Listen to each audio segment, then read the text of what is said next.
Pessoal, vamos ao nosso giro pela política no Ódice do dia 29 de setembro. Sim, eu decidi mudar o nome do quadro porque o Rumble continua sacaneando, dá erro quando eu subo o vídeo lá. Então eu vou direcionar todo mundo para o Ódice agora. Vamos todo mundo para o Ódice, que lá deve estar, lá está funcionando bem o nosso quadro. É lógico, se você preferir ver esse quadro lá no Rumble, também tem o link aí na descrição, ou no BitChute também, o link também está lá, né? Enfim, esse vídeo a gente tem colocado as notícias todas de política por aqui. A gente fala tudo num segmento só para ficar mais rápido de fazer e também para dar conta de tanta notícia, né? Porque é muita notícia de política às vésperas da eleição. Gente, é domingo agora, tá? Daqui a 4 dias é a nossa eleição, o primeiro turno da eleição. Vamos lá votar, não deixem de votar de jeito nenhum. Hoje nós vamos falar notícias trazidas por Escalou a Loba, Joá61 e várias outras pessoas. Vamos falar sobre a maior pesquisa eleitoral já feita no Brasil. Camisa da seleção, pode usar a camisa da seleção no dia de votar? Eu vou usar. Jantar do Lula e do Brasil, e o Brasil Paralelo, que foi no jantar do Lula, qual que foi essa treta, vamos entender isso daí, e vamos falar do debate da Globo, e também muito mais coisa, né? Vamos falar então das pesquisas. Como vocês podem ver, aqui no agregador de pesquisa não tem novidade, tem só a perninha pro alto do Lula, como a gente mencionou. Evidentemente que eles fariam isso perto da eleição para animar a galera do Lula, para tentar desanimar a galera do Bolsonaro. Não desanimem, vão votar, não deixem de votar de jeito nenhum agora no domingo. Façam todo o possível para ajudar outras pessoas que precisem ir votar também. Só os bolsonaristas, evidentemente, não precisa ajudar ninguém que vai votar no PT. A pesquisa que a gente vai falar aqui, a principal delas é a pesquisa do Equilíbrio Brasil, que é um instituto novo e que ele fez uma pesquisa que é enorme, uma pesquisa com 11.500 eleitores em 1.286 municípios nos últimos dias. O que acontece? Datafolha e Ibope tipicamente fazem 400 municípios e um número de eleitores muito menor, 2.000, 3.000 eleitores mais ou menos. Essa aqui ouviu 11.000 eleitores em 1.200 municípios do Brasil. E tem um resultado muito interessante, porque justamente como eles têm muitos dados, eles podem capturar o interior profundo do Brasil, né? Eles podem pegar aquelas cidades pequenininhas, aquelas cidades que o Ibope simplesmente não vai lá, né? Não tá indo nessas cidades pequenas, né? Ele bota o nome das cidades todas aqui, em cada região do Brasil, e como é que foi o dado de coleta? Foi coleta por contato telefônico, e o resultado foi esse daqui, ó. Olha só, Bolsonaro com 44% dos votos, Lula com 39%, Ciro 5%, Tebet 4%, Soraya 2%, Dávila 1% e outros 1%. Outros é o Padre Quemon, né? Acho que sobrou ele aqui, só sobrou ele nessa história. Enfim, Bolsonaro não ganha no primeiro turno, mas fica na frente de Lula, e é aquilo que eu imaginei mesmo, aquilo que, na minha visão, é o mais provável de acontecer. Ah, Peter, você não está torcendo para o Bolsonaro ganhar no primeiro? Não, eu estou torcendo para ele ganhar no primeiro turno. Acho que tem chance, inclusive, dele ganhar no primeiro turno. Mas a verdade é, olhando a coisa como está, eu acredito que ele vai terminar o primeiro turno na frente, mas ainda vai ter segundo turno. Vamos ver como é que vai ficar isso daí. De qualquer forma, uma boa notícia, porque se você comparar com as pesquisas Datafolha e Ibope, a única questão que fica é para que nome que eles vão mudar agora, né? O Ibope mudou para IPEC porque errou muito na última eleição. Agora o IPEC já vai fazer uma merda danada. O resultado da eleição não vai ter nada a ver com aquilo que o IPEC previu. E aí, como é que vão mudar para qual nome agora? IPORCS. Que nome que vocês acham que o IPEC vai mudar agora depois dessa eleição? Eu digo também, capaz do Datafolha resolver mudar de nome também de vergonha do resultado, hein? Enfim, ele continua aqui com a pesquisa, fazendo todo o detalhamento aqui de como eles fizeram a estratificação da amostra, né? O que eles fizeram, intenção de voto segundo a classe de renda, enfim, tem toda uma descrição aqui, mas o importante para a gente é esse resultado que a gente já viu ali, né? E olha só, o IPEC já está tão com vergonha, já está se preparando tanto com a vergonha, que já falou que não fará pesquisa de boca de urna no domingo, ou seja, aquela pesquisa de boca de urna é aquela que o pessoal coleta a informação na hora que o eleitor vai votar. Então a impressão é que a chance dele mudar o voto depois daquilo é muito pequena, né? Ao contrário das pesquisas. Você pode fazer a pesquisa um dia antes e o eleitor mudar de voto no dia seguinte, e votar em outra pessoa. A pesquisa da boca de urna, a chance disso acontecer é muito pequena, porque a pessoa já está na fila ali para ir votar, então provavelmente ela vai votar naquele candidato mesmo. Mas o IPEC abriu mão, né? Já está se preparando para mudar de nome. A gente vai ver aí qual vai ser o nome do IPEC em 2026, né? Vai ser o IPORX, ex-IPEC, ex-IBOP e não sei o que lá. Vamos ver que nome que eles vão arrumar lá, né? Bom, olha só, a gente falou para vocês que um dos problemas que a esquerda tem, isso é estudo, isso é alvo de estudo, é claro, é por isso que essas empresas erram com tanta frequência, é justamente que os eleitores do Lula tendem a faltar mais do que os eleitores do Bolsonaro, pela questão do grau de escolaridade. Quanto mais baixo o grau de escolaridade, mais a pessoa também é mais pobre, coisa e tal, e ela tende a não dar importância à eleição, ela tende a não ir votar por uma série de motivos. Dentre esses motivos, o fato dela não ter dinheiro para pegar o ônibus, né? De fato, nem todo mundo... Eu voto aqui numa escola do lado da minha casa, então eu vou a pé e volto a pé. Mas muita gente vota em lugares mais distantes, tem que pegar ônibus e coisa e tal. E aí o que o Randolph está querendo?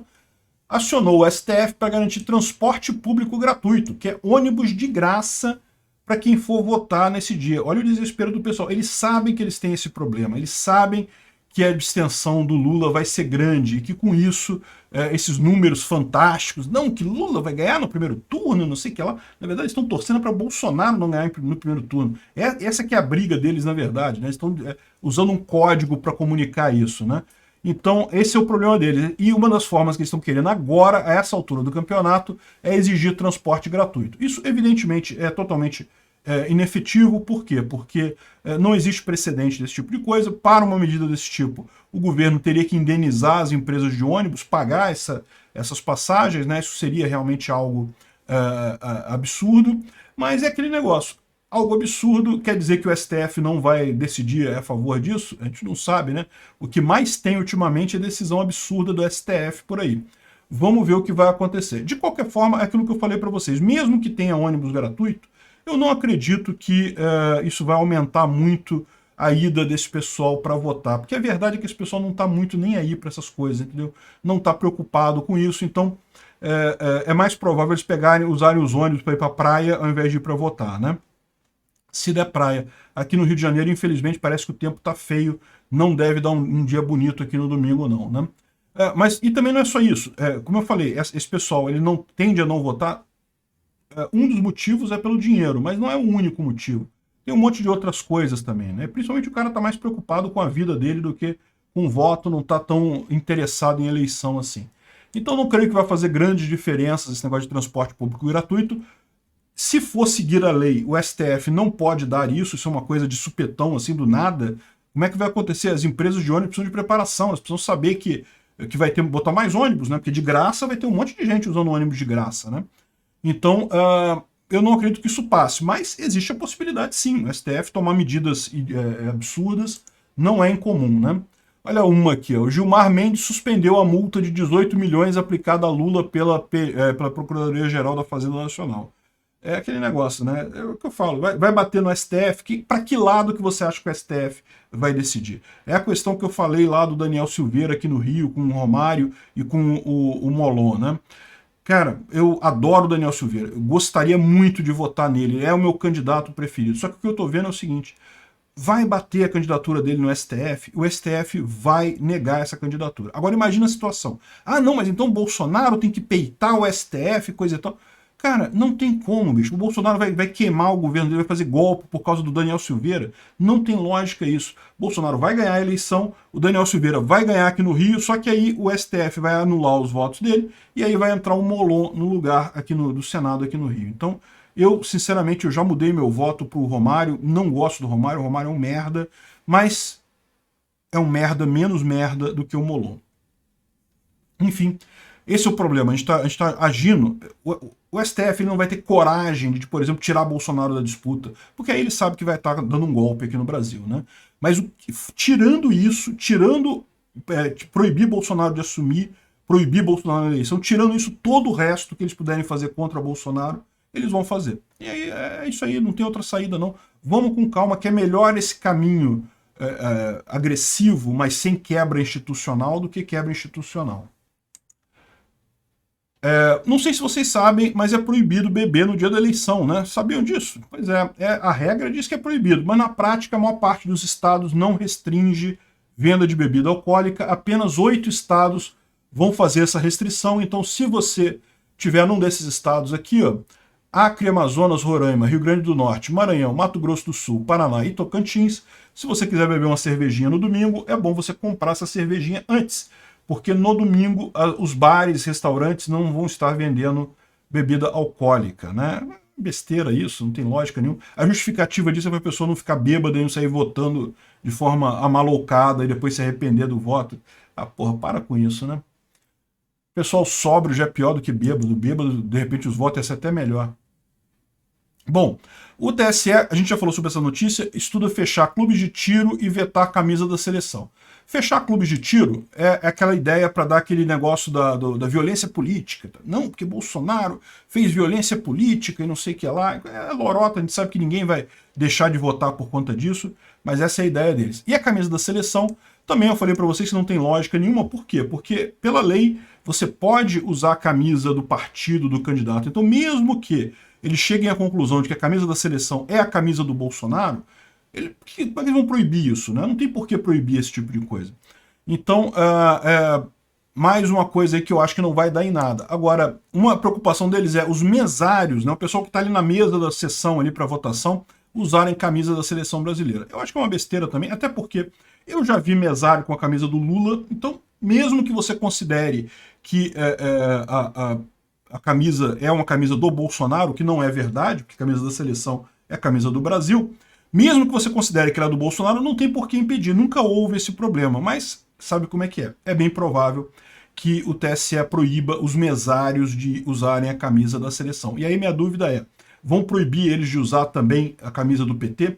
Porque eu sei, aonde eu voto aqui no Rio de Janeiro é esquerdista pra caramba, tem um monte de esquerda aqui. Eu vou votar com a camisa da seleção, mas eu já votei também com camisa verde e amarela na última vez e tinha mesário com coisa do PT. Não tem nada demais, é direito da pessoa ter a posição política que ela quiser.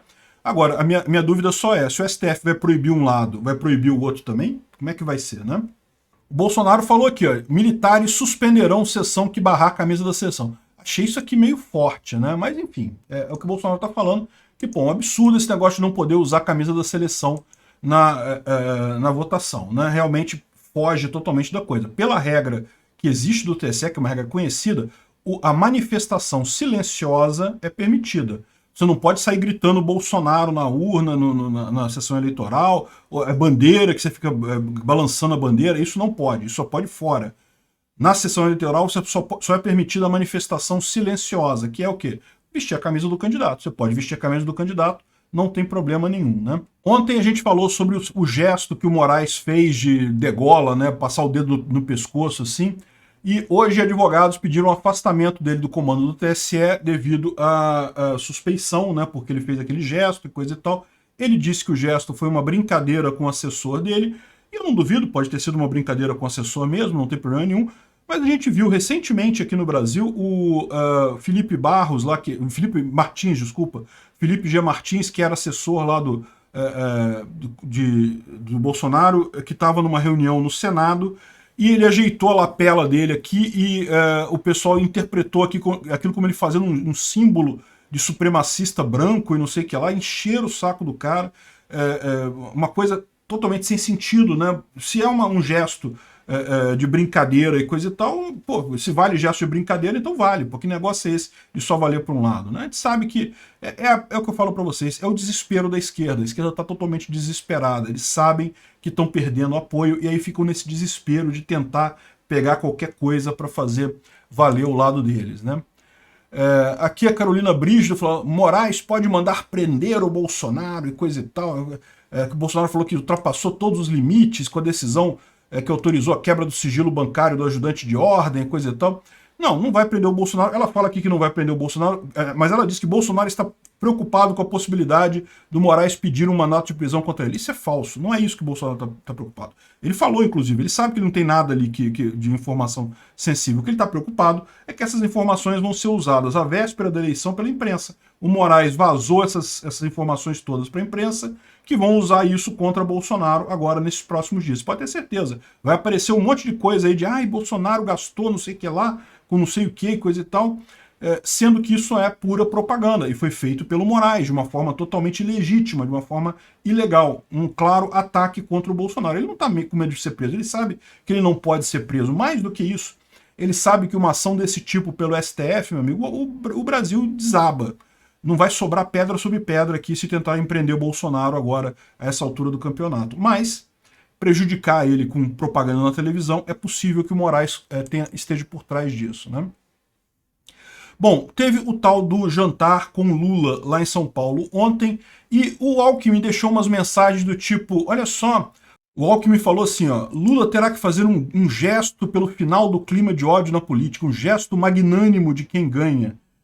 Que gesto seria esse? O Alckmin não falou, mas evidentemente ele está falando para empresários, ele está falando sobre uma possível renúncia do Lula. Evidentemente é uma coisa que o Lula pode fazer depois de ganhar a eleição, é renunciar para deixar o Alckmin tocar o governo. Seria um gesto magnânimo e que agradaria os dois lados do espectro político, porque mesmo o pessoal que gosta de Bolsonaro, embora não goste do Alckmin também, mas entende o Alckmin como alguém menos radical que o Lula. Então seria uma forma de apaziguar a coisa toda, colocar o picolé de chuchu lá. Eu acho um absurdo isso, acho que não vai acontecer. Acho pior do que isso, que o Alckmin está falando isso no intuito de convencer esses empresários de que isso vai acontecer para ganhar o voto deles. Olha, vota no Lula que ele vai deixar eu governar, ele vai sair, vai fazer um ato magnânimo e vai deixar eu governar. Porra nenhuma. O Lula vai entrar e vai entrar com os dois pés na cabeça de todo brasileiro, querendo destruir o Brasil de uma vez por todas para se vingar do que fizeram com ele.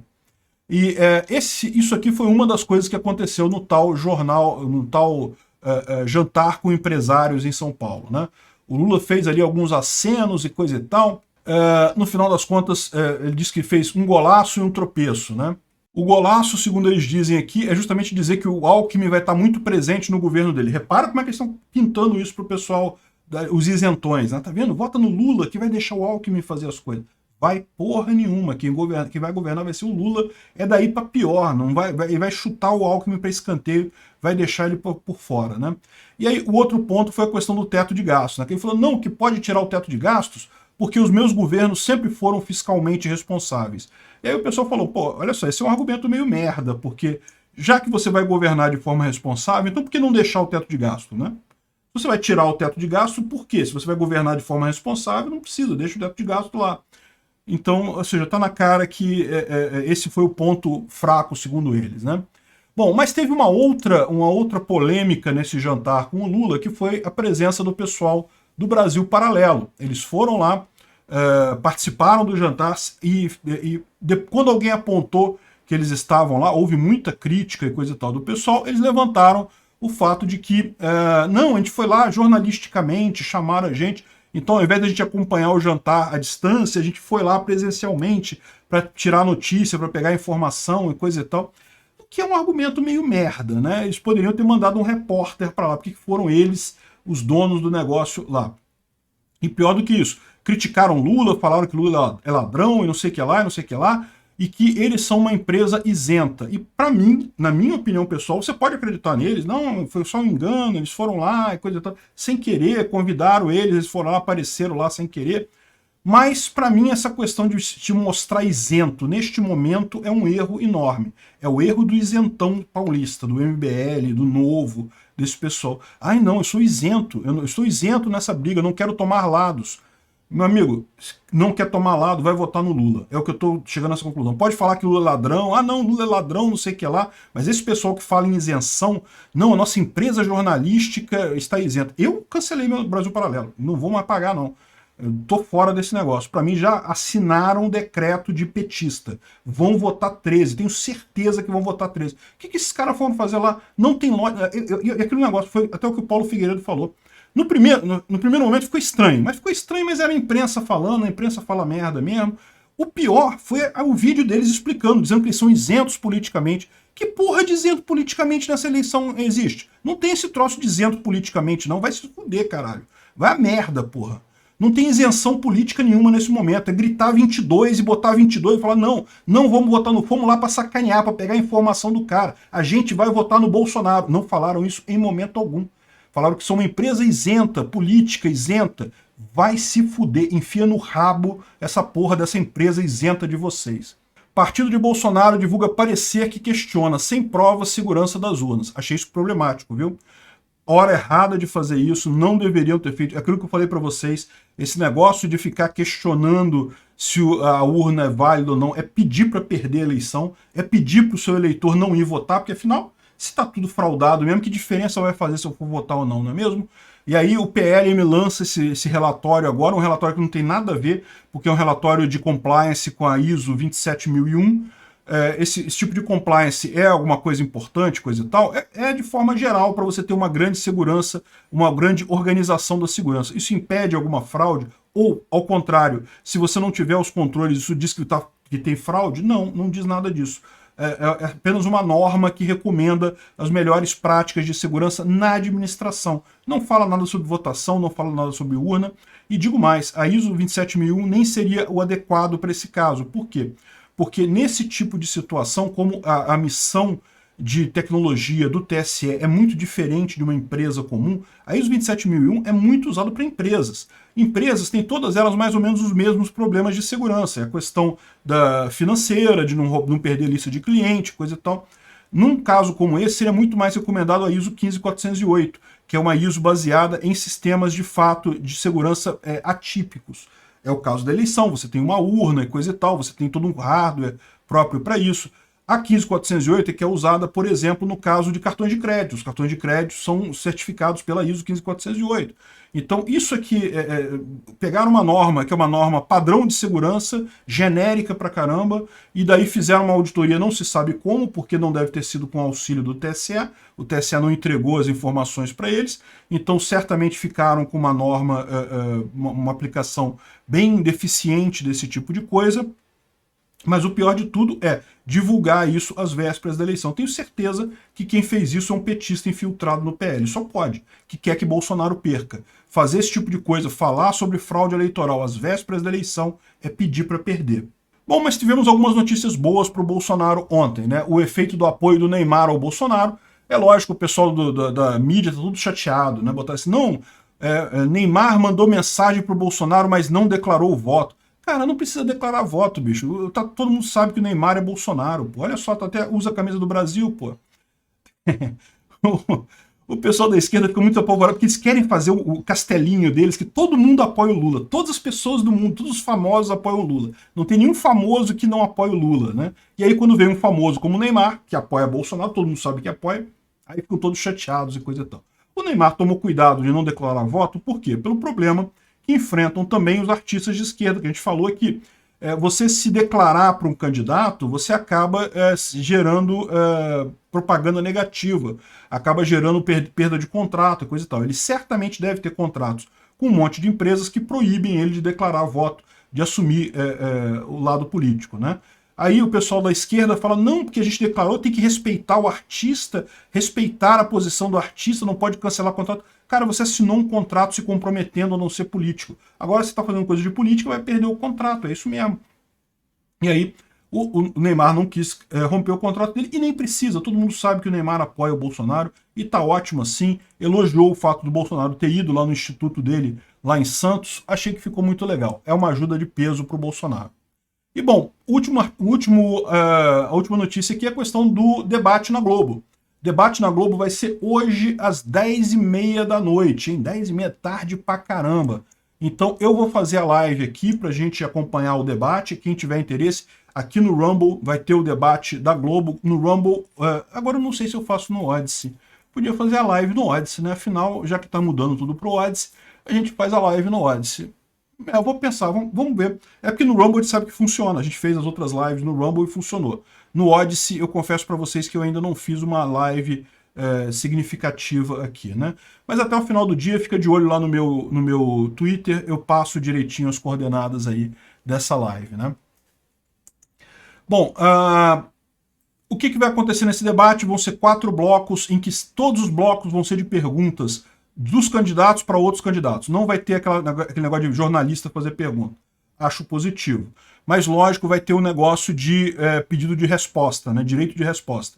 E como vai ser na Globo, você pode ter certeza que se alguém peidar perto do Lula, o Lula vai ter direito de resposta ao peido do cara, né? Enfim, vão ajudar o Lula de tudo que puder, mas felizmente vai ser só pergunta de candidato para outro candidato, não vai ter pergunta de jornalista, o que é uma coisa positiva. Parece que 2 segmentos, vão ser 4 blocos, 2 desses blocos vão ser perguntas totalmente livres e 2 blocos vão ser perguntas que o William Bonner vai sortear um tema e as perguntas devem ser dentro daquele tema, né? Enfim, vamos ver, logo mais a gente vai acompanhar aqui o debate, né? E a Globo já está apavorada com o Padre Kelmon, né? Aqui estão atacando o cara, evidentemente tem que atacar o cara, né? Não, o Padre Kelmon gasta 97% da verba na empresa do ex-assessor ligado a Roberto Jefferson, não sei o que lá. Cara, ele contratou uma empresa de marketing político. É o que faz todo candidato, porra. Que lógica é essa de que não gastou? A verba dele é uma verba pequena, então tudo que ele tinha ele gastou na verba dele, né? Porra, mas esse pessoal também força uma barra, mas vão usar isso no debate para tentar baixar a bola do Padre Kelmon. Padre Kelmon já foi do PT e recebeu auxílio emergencial. Caramba, nego vai... Olha, Padre Kelmon puxou a orelha do coleguinha no jardim da infância.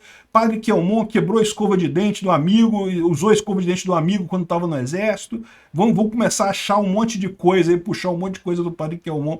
É sinal que ele está incomodando o pessoal. Mais um voto positivo para ele. Vejo vocês logo mais, hein? Se chegou até aqui e gostou do vídeo, por favor, deixe o seu like no BitChute, clique no foguinho do Odysee ou no símbolo de mais do Rumble, ou no indicador de aprovação que estiver disponível. Não deixe de se inscrever para aumentar a relevância do nosso canal. Tem um botão para isso em algum lugar por aí, toda plataforma tem. Com mais relevância, mais pessoas terão acesso às ideias que não podemos falar livremente devido à censura da mídia. Ajude o livre mercado de ideias e a liberdade de expressão. Veja mais informações no site opinionfreemarket.com.